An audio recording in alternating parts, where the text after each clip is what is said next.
नमस्कार दोस्तों, कैसे हैं आप लोग। मैं प्रिया, स्वागत है आपका हॉरर स्टोरी बाय प्रिया में।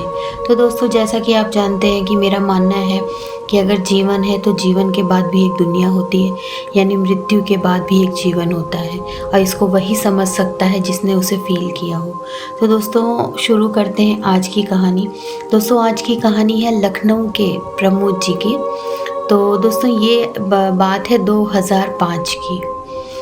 तो दोस्तों, शुरू करते हैं ये कहानी। प्रमोद जी जो है वो लखनऊ यूनिवर्सिटी में पढ़ाई करते थे और साथ में वो ट्यूशन्स भी लेते थे मैथ्स के।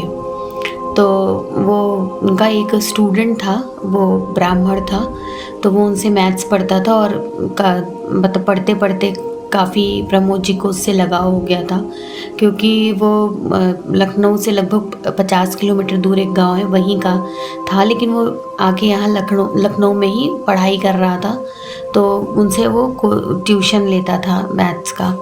तो दोस्तों, क्या हुआ कि आपको पता है होगा कि शायद ब्राह्मणों में एक जनेऊ संस्कार होता है, बच्चों का होता है, वो जनेऊ संस्कार होता है, उन्हें जनेऊ पहनाया जाता है। वो जस्ट लाइक शादी की तरह पूरा मतलब उसको सेलिब्रेट किया जाता है कि जैसे जितना शादी में होता है कि पूरे रिश्तेदारों को बुलाया जाता है, बाजा गाजा, खाना पीना, गिफ्ट्स, वो सब, तो वो सब कुछ होता था। तो उनका जो वो स्टूडेंट था उसका नाम था सचिन। तो सचिन का जनेऊ संस्कार होना था। तो उसने फिर प्रमोद जी से बोला कि सर, आप अगर मेरे जनेऊ संस्कार में आएंगे तो मुझे बहुत खुशी होगी। तो प्रमोद जी ने बोला कि अरे यार, तुम्हारा गांव यहाँ से 50 किलोमीटर है, कैसे आऊँगा। तो उसने कहा कि सर, आप परेशान मत होइए, मैं आपको लेने आ जाऊँगा। मेरे मामा जी के पास जीप है, जीप समझते होंगे आप, जीप है, मैं आपको लेने आ जाऊँगा।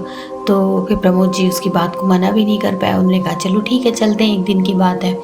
अच्छा, तो वो लोग यहाँ से लखनऊ से अपना निकले और एक डेढ़ घंटे का रास्ता था। तो शाम के समय वो लोग निकले थे लगभग वही, क्योंकि प्रोग्राम जो है वो दूसरे दिन मॉर्निंग का था। जनेऊ संस्कार वगैरह जो होता है वो मॉर्निंग में होता है। तो इन लोगों को था कि ये लोग शाम रात तक तो पहुँच ही जाएंगे। तो ये लोग लगभग यहाँ से 4-5 बजे निकले थे, ये हुआ कि 7 बजे तक ये लोग गांव पहुंच जाएंगे। अच्छा, तो दोस्तों, जब जा रहे थे तो उनके गांव पहुंचने के जस्ट 1 किलोमीटर पहले एक मंदिर पड़ता है। तो वो ये प्रमोद जी के जो स्टूडेंट थे सचिन जी, उन्होंने बोला कि सर, ये यहाँ पे मान्यता है कि इस मंदिर में दर्शन करे बिना गांव में अंदर नहीं जाते हैं, नहीं तो वो नदी किनारे वाली चुड़ैल जो है वो उनको मतलब लेके चली जाती है या उसके साथ बुरा होता है, वो नहीं छोड़ेगी। तो प्रमोद जी को बड़ी हंसी आई। इन्होंने कहा कि अरे यार, तुम इतने पढ़े लिखे हो, कैसी बात कर रहे हो बेटा। तो उन्होंने कहा नहीं नहीं, तुम लोग जाओ और मैं गाड़ी में ही हूँ। और दोस्तों, आपको एक चीज़ और यहाँ पॉइंट बता दूँ कि उस समय वो हमारा बटन वाला फ़ोन चलता था, ये स्मार्टफोन नहीं चलता था, जो वो नोकिया वाला नहीं चलता था, वो बटन वाले आते थे, वो हमने सबने यूज़ किया होगा। वो वाला फ़ोन प्रमोद जी के पास था। फिर उन्होंने वहाँ से अपनी माता जी को फ़ोन किया कि बस हम गांव में हैं, पहुँचने वाले हैं और मैं रात को आपको फ़ोन करता हूँ। एक्चुअली जो प्रमोद जी थे उनकी माता जी ही थी केवल, तो वो अकेले रहती थी और उनके यहाँ किराएदार रहते थे। तो उनको वो बोल के आए थे कि मैं बाहर जा रहा हूँ, एक दिन के लिए मम्मी को देखिएगा। लेकिन ये था कि उनको चिंता लगी थी, तो उनकी माता जी ने कहा कि बेटा, सोने से पहले एक बार मुझसे कॉल करके बात कर लेना, मेरा मन लगा रहेगा। तो उन्होंने कहा ठीक है। अच्छा, फिर प्रमोद जी लोग वहाँ से गए, उनके घर पहुँचे। वहाँ पे सचिन जी के घर वालों ने उन लोग का बहुत अच्छा स्वागत किया, खूब नाश्ता पानी हुआ, सब बातें हुई। सचिन के बारे में पूछा गया कि वो कैसे पढ़ाई कर रहे हैं, क्या कर रहे नहीं है। तो सब प्रमोद जी ने बताया था। उनको ये लगा ही नहीं कि वो पहली बार यहाँ पर आए हैं। उसके बाद सबने खाना पीना खाया। तो हुआ क्या दोस्तों, तब भी प्रमोद जी के दिमाग में वो बात आई मंदिर वाली। तो उन्होंने सचिन जी के पिताजी से पूछा कि ये मतलब ऐसे ऐसे ये लोग बोल रहे थे, ऐसा क्या है। तो उन्होंने बताया कि मतलब कुछ साल पहले ये जो नदी है यहाँ पर, कोई औरत उसने जो है कूद के अपनी जान दे दी थी। तो उसका कुछ रहा होगा, उसका ससुराल का, घर परिवार का कुछ था ऐसा दिक्कत। तो उन्होंने बताया कि तब से वो वहाँ पर मतलब रात में अगर कोई आता जाता है कुछ भी है तो वो औरत उनको मतलब परेशान करती है। कई लोग तो ऐसा हुआ कि गायब हो गए, कई लोगों का ऐसा हुआ कि वो उसी नदी में डूब के मर गए, सुबह उनकी मतलब लाश मिली, ऐसा बहुत लोग तो गायब हो गए। तो प्रमोद जी ने कहा कि आप लोग आज के 2005 चल रहे हैं, आप लोग आज भी ऐसी बातों को मानते हैं? तो उन्होंने कहा कि नहीं मानते, इसलिए क्योंकि ऐसा हुआ है। इस गाँव के बहुत से लोग ऐसे हैं जो जिनके साथ ये चीज़ हो चुका है।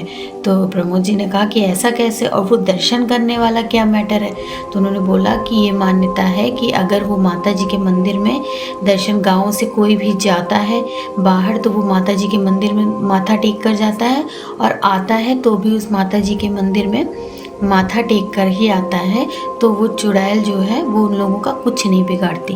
तो प्रमोद जी को लगा कि यार ये क्या नॉनसेंस वाली बात है। फिर उन्होंने कहा कि ठीक है, अपनी अपनी किसी की, सबकी अपनी अपनी मान्यता है, मैं किसी को जज नहीं कर सकता हूँ क्या करना है, लेकिन मैं नहीं मानता इन सब चीज़ों को।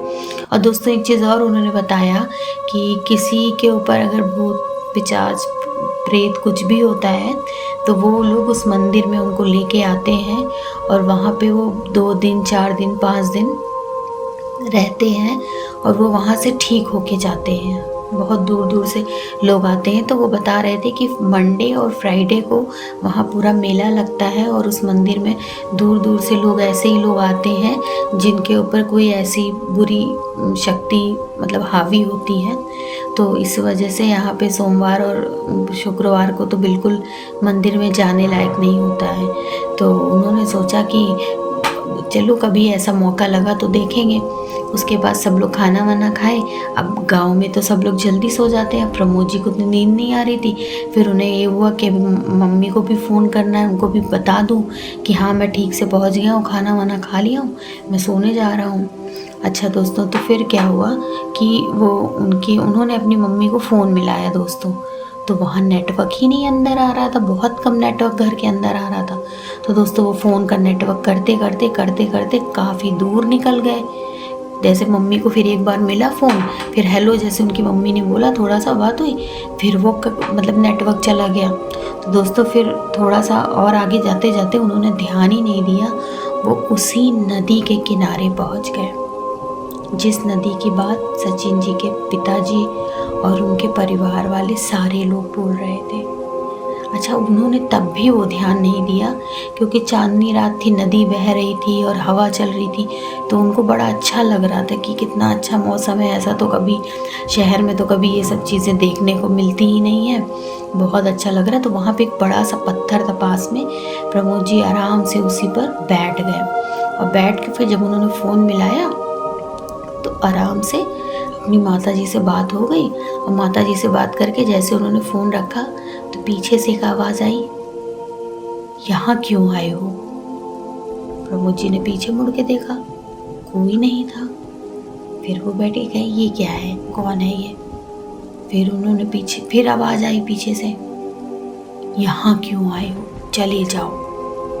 फिर प्रमोद जी को लगा कि ये किसी लेडीज़ की आवाज़ है। तब भी उनका दिमाग इतना नहीं गया कि ये वही चुड़ैल बोल रही है या क्या है, कुछ भी नहीं, क्योंकि वो थके भी बहुत थे, नींद भी आ रही थी और इतना अच्छा मौसम लग रहा था कि उन्हें लग रहा था मैं यहीं सो जाऊं। तो उसके बाद में फिर उन्होंने पीछे मुड़ के देखा दोस्तों, कुछ नहीं था। और दूसरी बार जब वो पीछे मुड़े तो कुछ नहीं था, लेकिन जैसे ही दोस्तों आगे मुड़े, उस पानी में आधी डूबी हुई एक औरत खड़ी थी।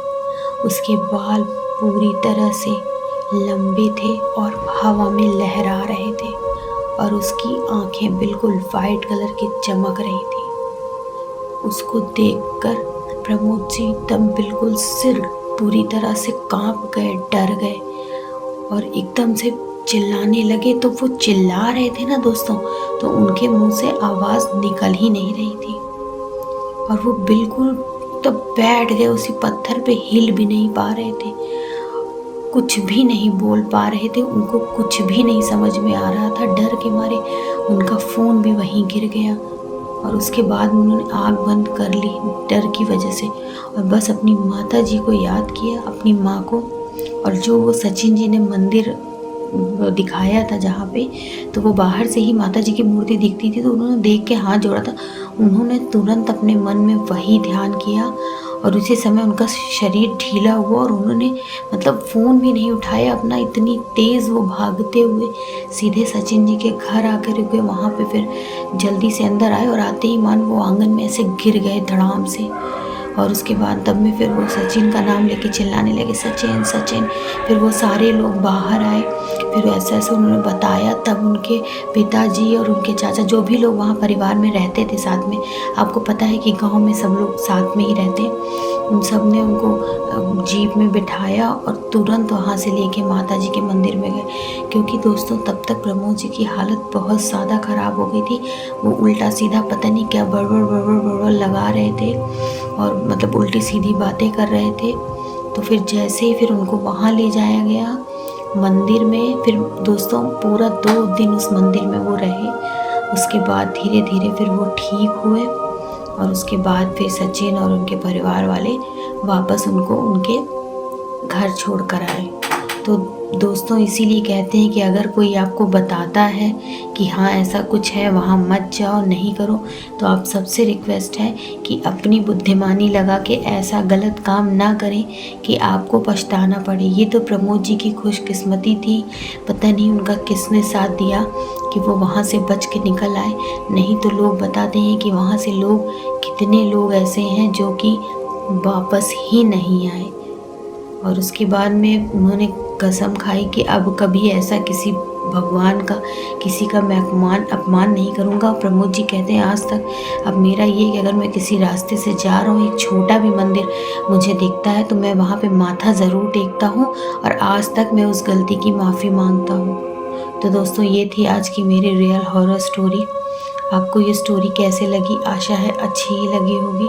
और दोस्तों अगर आपके आसपास भी ऐसी कोई घटना होती है, ऐसी कोई कहानी है जो आप मेरे साथ शेयर करना चाहते हैं, तो प्लीज़ आप मेरे मेल पर सेंड कर सकते हैं। कमेंट में मैं सही से नहीं देख पाऊँगी, तो बहुत बहुत धन्यवाद आपका। और जल्दी से वेट कर रही हूँ कि आप एक मुझे न्यू स्टोरी भेजें, मैं इस पर वर्क करके आपके आगे पेश करूं। और दोस्तों नेक्स्ट स्टोरी जो है वो एक अलग लेवल की ही है, तो जिसने भी मेरा चैनल सब्सक्राइब नहीं किया है वो बहुत ही जल्दी सब्सक्राइब करें। Thank you so much.